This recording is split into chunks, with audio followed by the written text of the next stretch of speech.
Hi, fellow traders. What's happening? I hope you guys are doing good. Um, it's been a rough couple of days for me. Um, most of you know this in the community already. Right at the beginning of the day yesterday, when we were hot and heavy into the open, I got the call saying that my grandmother had passed away, and everything was just a blur from there. Even though you know, my grandmother was 100 years old. She was at the point where, she wasn't eating, and she was sleeping more.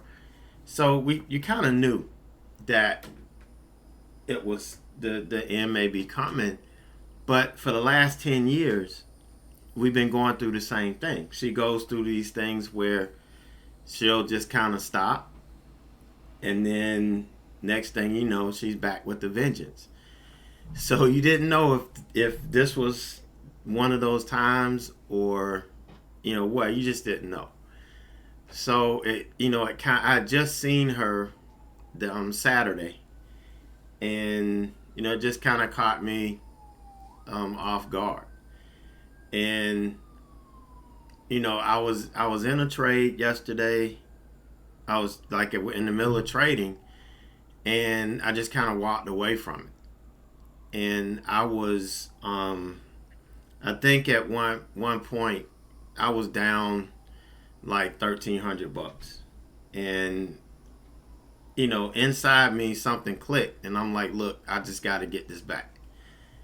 And I just ground it out, to try to make it back. However, I was wherever I was, whatever I was doing, but it wasn't something that I should have been doing. And it started making me think about this, and the things that we go through, and having something happen to us. So here's my grandmother right here. This is my brother, my sister, and my two sisters. We're here. This is my kids with my grandmother, and this is all of us together.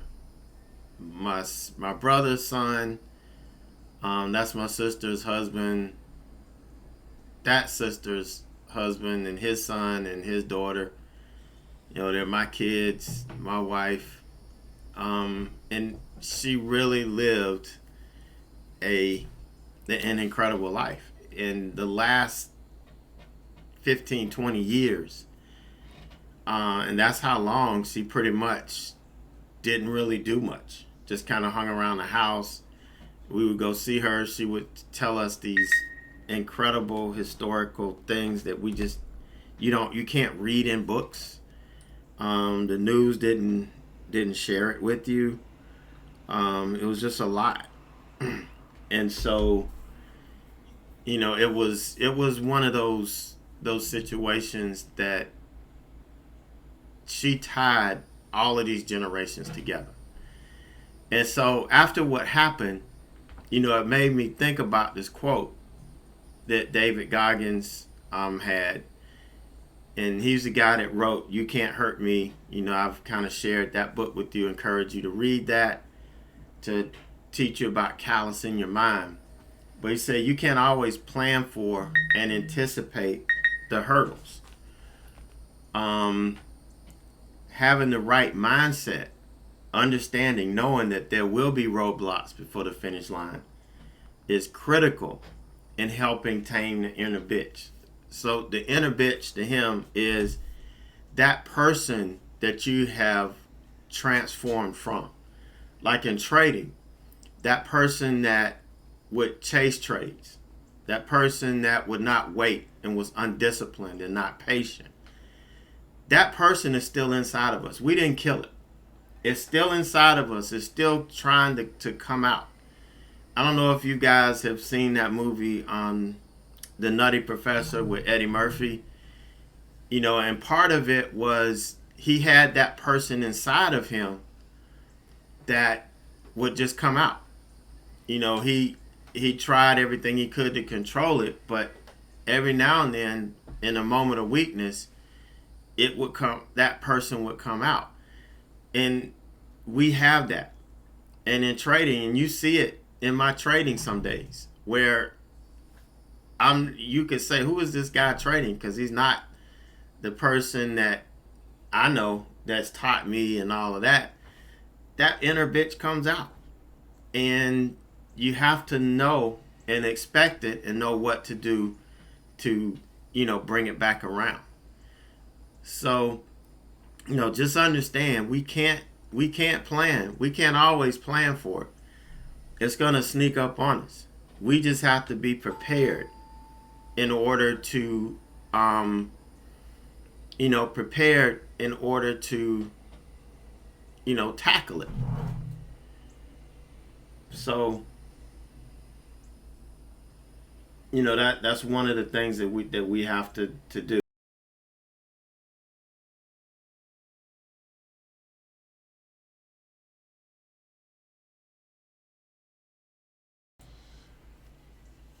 All right, so let's take a look at today. Okay, you can look at the SPY, and you can see where we pretty much closed above the 20-day yesterday. We pulled back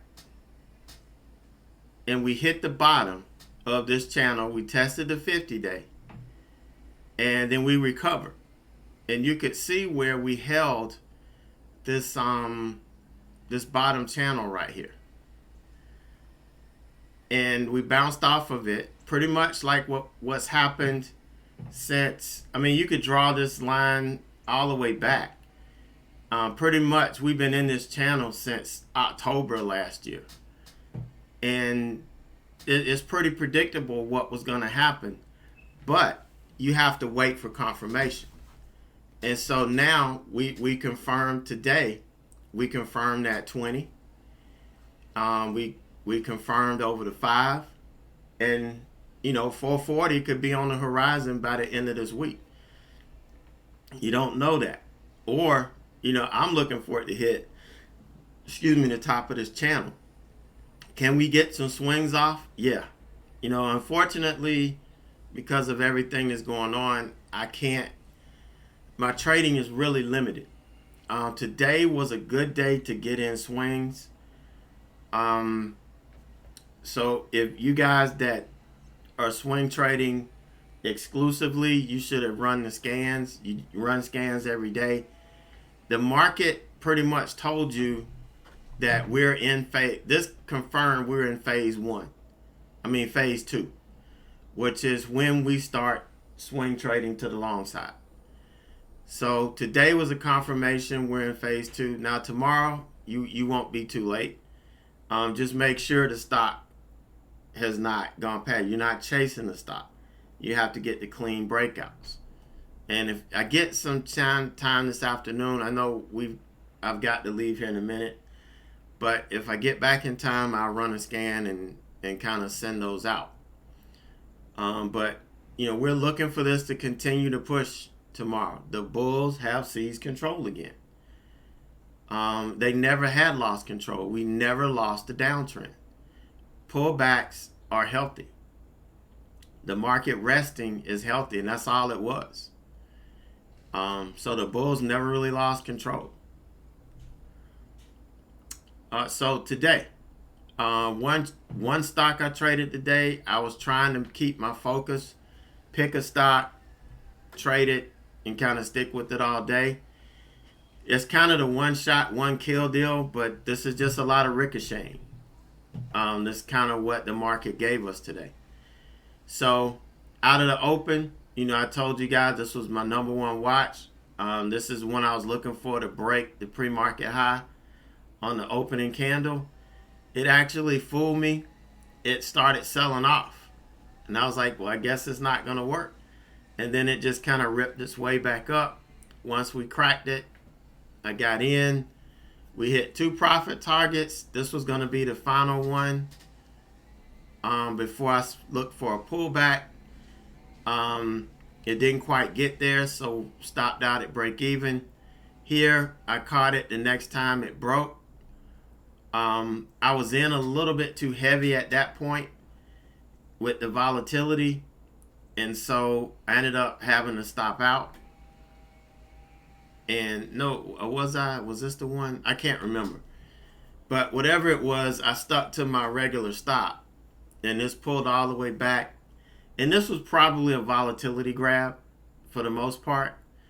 But once it reset, I got back in, and guess what? It pulled all the way back. At this time, I'm like, look, I'm not going to let it chop me out. If it takes out this low, I'm done. It never took that low out. It just kind of grinded its way back. We traded sideways for a good hour here before it finally took out and tapped the first target. Then it pulled back immediately on the next candle and stopped me out. So I waited for it to break again. Once we took out the highs that we tried to confirm over this channel, I got in, same deal. Profit, pull back, stop out. And this time it finally went. So the last trade of the day was the best trade of the day. But here's the thing. Trading is really, really simple. When you keep focused, when you stay focused on something and you're not running around trying to find out what's moving, what's this guy trading, what's that guy trading, you can actually make a living doing this. But when you're chasing everybody's tail, excuse my French, but all you're gonna smell every day is shit. That's all. You have to get locked in at the beginning of the day. Have your watch list, whether you got it from somebody or not, doesn't matter. You have your watch list and you execute your strategy in the market, your edge. Now, if it doesn't work, go back to the drawing board. There's a process for it. But the process is not running around chasing everybody's tail, smelling caca every day. That's not how it works. Really, really simple. You wait for the channels to put in, you wait for them to develop, and you trade. Now, some people call this scalping, okay? Because they hold it and they look for these huge moves. I'm not day trading. You don't know if the swing's going to come all the way back or what. You just don't know. So you have to take what you get. Take what the market gives you. And that's, what we did. So pretty big. I'm not really counting yesterday because of everything I had to deal with. And I kind of went outside of myself to turn that around. But this is a pretty decent reply from Monday. Monday, the market just wasn't working for us. Today, I think we got it, we got it nailed. So, the first $1,000 day that we've had in a while. And it was just, because of everything that's going on, I used my incredible focus and just say, I'm going to pick one stock, I'm going to trade it, because I don't know when I'm going to have to leave. I don't know when I'm going to have to stop and take a call and all that good stuff. So we're going to continue. The morning should be pretty good. If I have to leave or when I have to leave, it's usually going to be around lunchtime anyway. So we're going to start the recording. I'm going to try that. And we're going to work on that recording right now. Starting tomorrow, and work through that. See, recording the morning session, so you members that miss it, you can go back and watch it. We're going to see how that works out. Give it a dry run. So by the time August hits, we would have worked out all of the kinks. Plus, there's some other stuff that we're getting ready to drop. I will kind of announce all that next week after I've gotten through everything I have to get through. So you guys have a great night, a great evening, and I will catch you tomorrow.